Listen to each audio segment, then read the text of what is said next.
डॉक्टरों से जुड़ी हुई कई समस्याएं हैं, इनका दिल्ली उन्होंने क्या है, कैसे समाधान करेंगे? देखिए, आज नवनियुक्त झांसा कमेटी का गठन हुआ है यहाँ पर, और इसके नए अध्यक्ष डॉक्टर मिथिलेश सिंह बने हैं, विमलेश सिंह बने हैं। मैं उनको बहुत बहुत बधाई देता हूँ कि उनके नेतृत्व में राज्य में जो झांसा कमेटी का गठन हुआ है वो ईमानदारी से चलाएंगे और मुझे अपनी समस्याओं से अवगत कराएंगे। पहली बार राज्य में एक डॉक्टर मंत्री बना है तो लोगों को बहुत उम्मीद है डॉक्टर्स को। मैंने कहा कि डॉक्टर्स का सम्मान होना चाहिए, डॉक्टर्स को हर वो फैसिलिटीज हम देंगे जो उसकी रिक्वायरमेंट है। आज डॉक्टर हैं, नाम के हैं, और लोग मिसबिहेव भी कर रहे हैं हमारे डॉक्टर से। हमारी महिलाओं डॉक्टर के साथ भी मिसबिहेव होता है। मैंने कहा इसको मैं बर्दाश्त नहीं करूँगा। आज नई शक्ति, नई ऊर्जा मिला है तमाम डॉक्टर्स को, और हमने कहा है कि आपको हर वो सम्मान दूंगा, हर वो लाभ दूंगा जो आपका रिक्वायरमेंट है आपका, उस सम्मान के साथ समझौता डॉक्टर नहीं करेगा। मैं झारखंड को ऐसा बनाना चाहता हूँ। अभी कुछ हमारे डॉक्टर से साथी लोग जो उदाहरण दे रहे थे सेंट्रल और बिहार का, तो मैं स्वास्थ्य के क्षेत्र में झारखंड को ऐसा बना दूंगा कि दूसरे राज्य झारखंड का उदाहरण दे। डॉक्टर को मजबूत करेंगे। कुछ लोगों ने कहा कि डीसी ने हमारे डॉक्टर्स का वेतन रोक दिया है। हमने कहा वो कैसे रोक दिया भाई, पलामू में रोक दिया है। तो डीसी ठीक है, आप डीसी हैं, इसका मतलब आप हमारे डॉक्टर का वेतन रोक दीजिएगा क्या? ये हक तो नहीं हो सकता। अभी जानकारी मिली है, मैं बात करूंगा और रास्ता निकालूंगा कि कोई भी डीसी है इस तरह के स्टेप अगर ले, पहले हमारे झांसा के जो प्रेसिडेंट उनसे बात करें, या उससे नहीं बात होता फिर मंत्री से बात करें। अपने मन से आपको ऐसा निर्णय मत ले लीजिए जिससे हमारे डॉक्टर में आक्रोश पनपे। दूसरा है कि कुछ मांगे था और भी मांगे हैं, मैं पूरा करूंगा। राज्य में एक मैसेज दिया हूं, 2 महीने के अंदर स्वास्थ्य जो है आप लोग दिख रहा है, हर क्षेत्र में अच्छा कर रहा हूं। रिम्स 2 बताया गया था, कुछ ज़मीन का कुछ विवाद है, मैं दिन रात लग कर वहाँ पे पेपर लाया हूँ, और मैं बताना चाहता हूँ कि रिम्स 2 की सौगात मैंने कहा है वो होगा। एक बार इरफान अंसारी ने कमिटमेंट कर लिया तो पूरा होगा। रिम्स 2 की सौगात 2 साल के अंदर हम चालू करके यहाँ के लोगों को देंगे। बहुत सा हॉस्पिटल देने जा रहे हैं, बहुत सा डॉक्टर्स की बहाली है, रिक्वायरमेंट है, उसको हम पूरा करने जा रहे हैं। चाहे मेडिकल स्टाफ हो, पारा स्टाफ हो, चाहे वो डॉक्टर्स हो, चाहे हमारे सिविल सर्जन हो, उनके सम्मान में कोई ठेस नहीं पहुँचाएगा, मैंने एश्योर किया है। दूसरा है कि इनका सिविल सर्जन का जो घर लगता है कि इंदिरा आवास टाइप का है, वो नहीं होगा।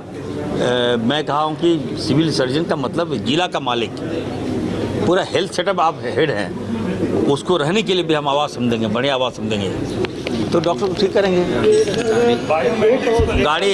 हाँ, दूसरा है कि डॉक्टर्स पर पूर्व में जो बायोमेट्रिक जो है कंपलसरी कर दिया गया था, मैंडेटरी कर दिया गया था, तो डॉक्टर्स के लिए बायोमेट्रिक मैंडेटरी नहीं होनी चाहिए। अब मान लीजिए मैं डॉक्टर हूँ, कहीं कोई दिक्कत हो गया तो मैं तो चला जाऊँगा देखने के लिए, कोई इमरजेंसी सेवा हो गया तो मुझे जाना पड़ेगा। अब उसके लिए बोलेगा नहीं पहले बायोमेट्रिक में जाकर मैंडेटरी कर दो तब होगा, ये नहीं। राज्य में डॉक्टर्स के लिए बायोमेट्रिक मैंडेट नहीं होगा। ये प्राइवेट हॉस्पिटल की जो मनमानी है उसको कैसे रोकेंगे? अरे देखिए, ये बात सही है आपका। अभी तो समय दीजिए हमको, हम लगे हुए हैं। एक हम निर्धारित रेट हम फिक्स करने जा रहे हैं। कभी कभी आप देखिएगा कि 5 दिन में 13 लाख रुपया भेजा, तो आखिर वो कौन सा दवाई चला दी भाई आप, और रिजल्ट क्या मिला हमको? मौत। तो निश्चित तौर पर सभी प्राइवेट हॉस्पिटल में एक हम रेट निर्धारित करेंगे कि दवाई का चार्ज ये होना चाहिए, आईसीयू का चार्ज ये होना चाहिए, बेड का चार्ज ये होना चाहिए, ताकि कम से कम लोग जो है मेरा प्राइवेट में जा रहा है तो वहाँ दोहन हो रहा है उसका। और मैं जितने भी डॉक्टर्स हैं मैं उनसे कहूँगा, मैंने कहा भी है कि आप यू आर ए डॉक्टर, आप भगवान की दूसरा रूप हैं। कोई मरीज अगर हमारे पास आता है, मैं भी एक डॉक्टर हूँ, इस उम्मीद से आता है कि मैं ठीक हो जाऊँगा, डॉक्टर साहब ठीक कर देंगे।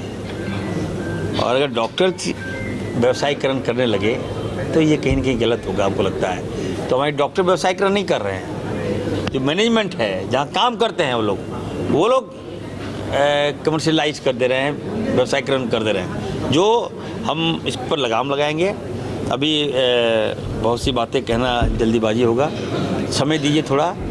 अभी से लग रहा है लोगों को, एक आम लोग तक चली जाइए, लग रहा है कि आस जगी है, उम्मीद की आस जगी है कि स्वास्थ्य व्यवस्था जो है झारखंड में ठीक हो रहा है। किसी भी, फिर से मैं कह रहा हूँ, गुटखा डॉक्टर्स को मैंने कहा है, जांच टीम बनाया है, यहाँ पर हमारे DIC बैठे हुए हैं, जांच जाके कीजिए। किसी दुकान में अगर सादा गुटखा मिल जाए, उस दुकान को पहले उसको उठाइए, सस्पेंड कीजिए, और जो मसाला मिलता है उस पर FIR कीजिए। किसी कीमत पर हमारे बच्चे लोग गुटखा खाकर कैंसर हो रहा है। आए दिन चलिए, कोई ऐसा हॉस्पिटल नहीं जहाँ ऑरल कैंसर नहीं मिल रहा है आपको। बड़े पैमाने पे फ़ोन आ रहा है कि सर कैंसर हो गया, ऑरल कैंसर हो गया। कहाँ से पैसा जमा करेंगे, कैसे होगा पैसा, हमसे पैसा मांग रहे हैं इलाज का। तो ये नौबत क्यों आ रही है, इस पर भी हम लगाम लगा रहे हैं। आप थोड़ा समय दीजिए। राज्य को एक हेल्दी झारखंड हम बनाएंगे, स्वस्थ झारखंड हम बनाने जा रहे हैं। इसमें मीडिया की भी हमें भूमिका चाहिए। बढ़िया से आप लोग मुझे सपोर्ट करें, और खामियां रिम जाइएगा तो 1000 खामियां मिल जाएगा।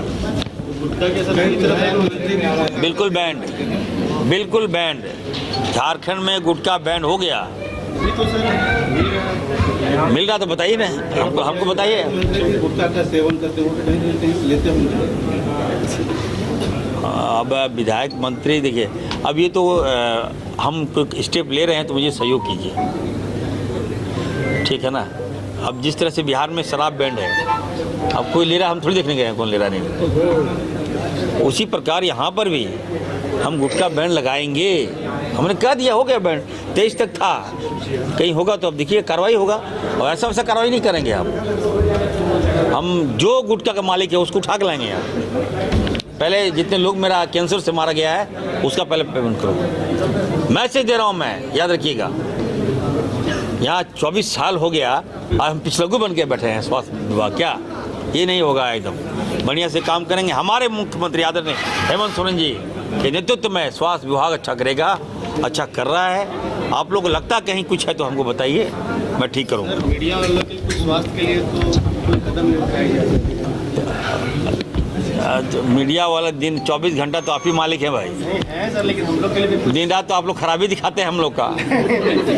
और तो अब एक साल में हमको लगता है, अभी गए थे हम क्रिकेट में, प्रभात खबर का कार्यक्रम में, हमें रोज देखते हैं, लगता है कि कोई ऐसा न्यूज़ नहीं जहाँ हम लोग लगता है नहीं हम लोग हार गए। लेकिन चलिए, मीडिया में तो हम लोग हार सकते हैं, लेकिन मैच में हम लोग जरूर हराएंगे मीडिया को। विश्व स्तरीय मेडिकल सुविधाओं से युक्त रांची का देवनिका हॉस्पिटल, जहां है neonatal ICU, burn intensive care unit, modular operation theatre, 24/7 emergency trauma service, multi disciplinary ICUs, emergency care, MRI, CT scan, advance cath lab, fully automated path lab, echo, ultrasound, ultra modular patient beds और pharmacy. Devanika hospital and research centre, किफायती दर पर विश्व स्तरीय इलाज। Ancillary Chowk, Tupudana industrial area, Ranchi.